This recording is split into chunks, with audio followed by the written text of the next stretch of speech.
520 سال قبل از میلاد مسیح در یکی از ساکراپ‌های هخامنشیان دفتری پا به جان گذاشت که تا به امروز نماد شجاعت و دلیری زن ایرانی بوده است. کاریا واقع در ترکیه امروزی، شهر کالیپریناس، محل تولد آرتمیس اول. این شهر به خاطر وجود آرامگاه مودلیا که از عجایب هفتگانه است در تاریخ بسیار مشهور است.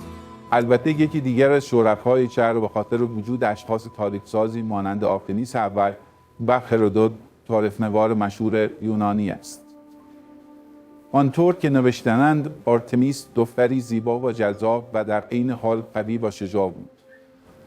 او دختر حاکم شهر بود و بعد از همسرش به مدت 24 سال ملکه شهر کالیپرناس شد. اما شهرت آرتمیس فقط به خاطر حکومت کردن او نبوده، بلکه به خاطر شجاعت و جنباوری او در سرینوردهای بین ایران و یونان بوده است و البته درایت و بینش بالای او در امر مشاوره دادن به پادشاه ایران زمین. در آن دوره خشایارشا در حال گردآوری بزرگترین سپاهی به منجوب گردآوری شده بود برای تحقق رویای پدر، تصرف آهن و به آتش کشیدن آن. آرتمیس نیز با 5 کشتی به ناوبان عظیم دریایی هخامنشیان پیوست که برخی آن را شامل 1200 تا 2500 کشتی خوانده‌اند. نبرد مهم در جهت تصرف آهن نبرد تبوک بود. این نبرد در دریا و خشکی در جریان بود. در نبرد دریایی به دلیل وزش بادهای شدید ناوبان خشایارشا چندان توفیقی نداشتند، اما در همان نبرد هم درندگی و جنگاوری کشتی‌های آرتمیس به چشم می‌آمد. آوردن دریاسالاری آرتمیس و شکست یونانیان از او موجب سرخوردگی یونانیان شده بود و برای دستگیری او 10,000 دراکمی پاداش تعیین کرده بودند که البته هیچ کس هیچ وقت به این جایزه نرسید. در نهایت ایرانیان با دلاوری سردارانش از جمله آرتمیس در نبرد دربوبیر که نبردی سنگین و طاقت فرسا بود یونانیان را با شکست مواجه نمود و آهن تصرف شد. بعد از آن پیروزی بزرگ و تسخیر آهن توسط ایرانیان، خشایارشا اخباری جدی از شرایط اردوی یونانیان دریافت کرد.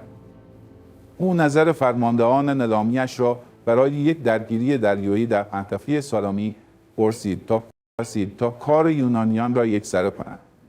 آرتمیس تنها فرمانده‌ای بود که به پادشاه ایران توصیه کرد در این نبرد وارد نشود و گفت من در تمامی نبردهایش به لحاظ شجاعت و فداکاری از احدی کمتر نبودم. هر زمین است که نیروهای خود را بی جهت طرف نکنید و از رزم دریایی ببرید، زیرا یونانیان در کار دریایی برتری دارند. چه رزم در این کار است؟ مگر سایر نقاط یونان در ید اقتدارشان نیست؟ دیگر احدی در مقابل پادشاه آنها اظهار وجود ندارد. آنها تاکنون با شهریار درافتادند و به طوری که سزاوار بوده سرکوب شدند. نیروها را همانجا که هم‌اکنون مستحق هستند بافی بگذاری.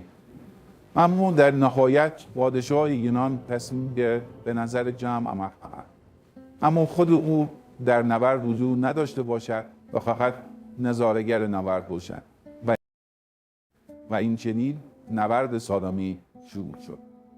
در نبرد سالامیس به دلیل برتری ناوبان یونان از نظر محل استقرار آنها و آشنایی آنها بلندافه، نیروهای ایرانی متحمل شکست شدند که مقدمه‌ای بود برای شکست‌های بعدی ایرانیان. در نبرد تنگه سالامیس کشتی‌های بزرگ ایرانی محلی برای مانور نداشتند و در مقابل آرایش فتحی ناوبان یونان شانسی برای پیروز شدن از آنها نبود. اما در همین نبرد نیز آرتمیس شجاعت و زیرکی خود را به نمایش گذاشت.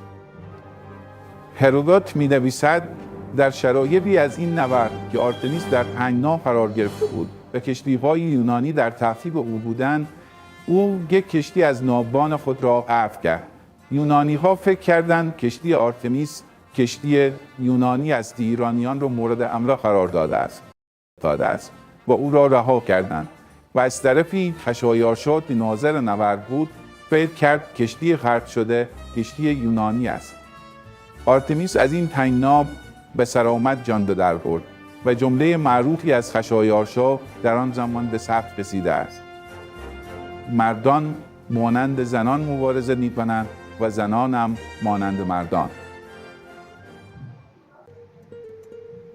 در خصوص آنچه گفته شد، نکاتی که در ادامه بیان می‌شوند را باید در نظر گرفت. کشف واقعیت‌های تاریخی در دوره‌ای حدود 500 سال قبل از میلاد کار ساده‌ای نیست و مطالب به ثبت رسیده در خصوص حمله ایرانیان به یونان از نوشته‌های هرودوت به دست آمده که به احتمال زیاد کاملاً منطبق با واقعیت نبوده و به صورت بی‌طرفانه ثبت نشدند.